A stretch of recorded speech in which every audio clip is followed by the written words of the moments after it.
The Hudson Valley that I represent is very similar to Long Island. And we share so many of the same concerns, challenges, and issues.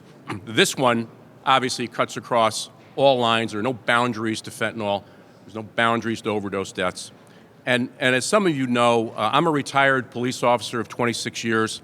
My son is on the job in Westchester County. And I worry about him, of course I do, every single day. But I want to tell you about a story about a City of Poughkeepsie police officer that when I was mayor, I was present when he was sworn in. And in September of last year, he was on an anti-crime patrol in the City of Poughkeepsie and was flagged down by an individual who said, I believe there are a couple people just around the corner doing drugs in a car. So he radioed into headquarters and said, just advise of this, I'm right around the corner.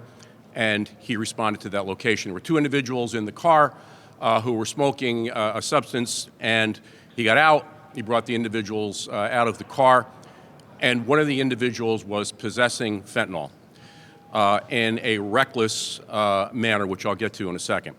That officer almost immediately became under the effects of that fentanyl and was starting to lose consciousness. He had the presence of mind to self-administer Narcan and call for help. I've seen the body cam video, I've heard the police transmissions, and it is chilling to see what this officer was going through.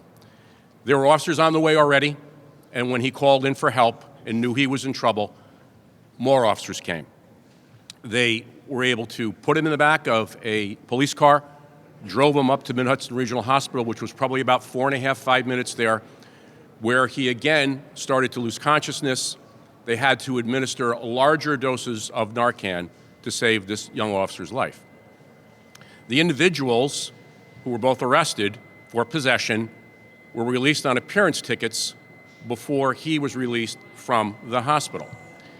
And as a result of that, and having a conversation with his mom, we thought about what are we going to do to protect our first responders and corrections officers, who we asked to do a job that, quite frankly, most people are not going to do for a variety of reasons. But they go out there and they do that job for us, to keep us safe, to keep our loved ones safe, to keep communities stable in the midst of an onslaught of death, and that death being fentanyl.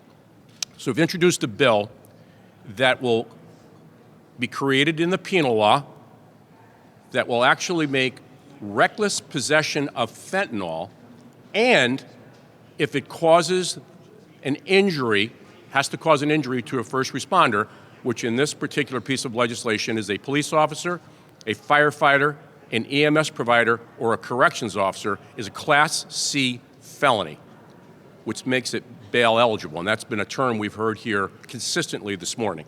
So I'm proud to be able to sponsor that for our first responders, as I said, because we asked them to go out and do a job which has become increasingly dangerous on so many fronts.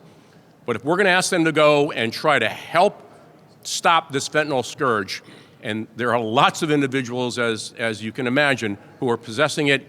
They've got all kinds of varieties of patching materials. It's not sealed. It's not in a container with a lid.